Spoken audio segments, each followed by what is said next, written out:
Coucou MCO, c'est Rawel des Anges. Donc, je vous fais plein de gros bisous et à très bientôt.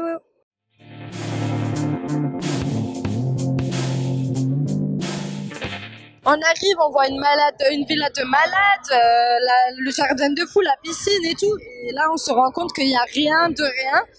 Et après, on découvre qu'en fait, ça s'arrête pas. Il n'y a pas d'eau chaude, il n'y a pas de frigo, enfin, il n'y a pas de nourriture.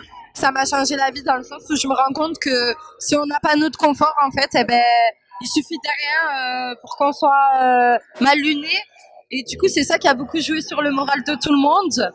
Mais en même temps, ça m'a appris à voir que, au final, il faut se contenter du minimum.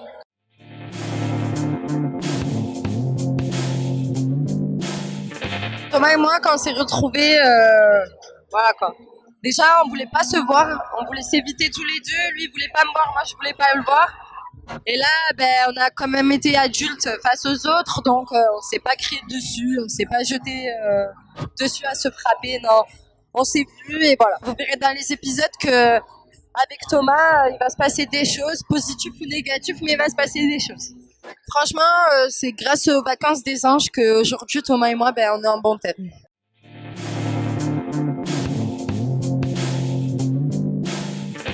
Moi, je regrette de ne pas être restée plus longtemps parce qu'il y avait vraiment beaucoup de candidats qui étaient mes chouchous et avec qui j'ai pas pu participer dans l'aventure, malheureusement, parce que j'étais pas là et je regrette.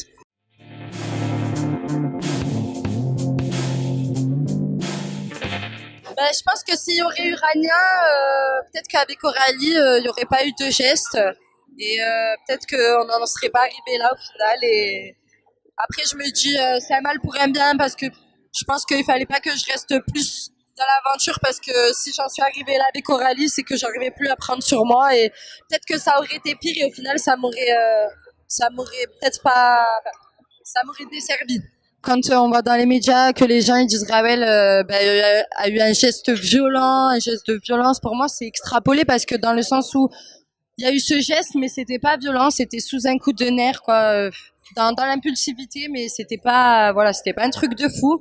J'ai reconnu mes torts, je me suis excusée et j'ai même fait mes valises après ça et je suis partie parce que je considérais que le fait d'en être arrivée là avec elle, ben c'était pas possible de continuer et que si j'avais eu un geste, ben peut-être que je pouvais en avoir d'autres, donc il fallait rentrer chez moi.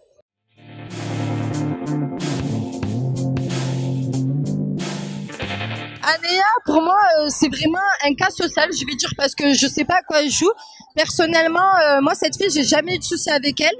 Et quand je reviens des vacances et qu'il y a des articles où Rawel est violente, où il y a des actes de violence, il y a Anéa qui sort une photo avec un bleu sur le bras en disant que c'est moi qui lui ai fait, alors que je lui ai vraiment jamais posé la main dessus.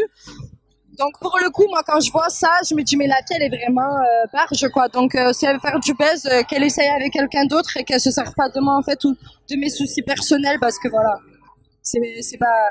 Pour moi elle est perchée, elle restera perchée. Voilà, ce sera jamais possible.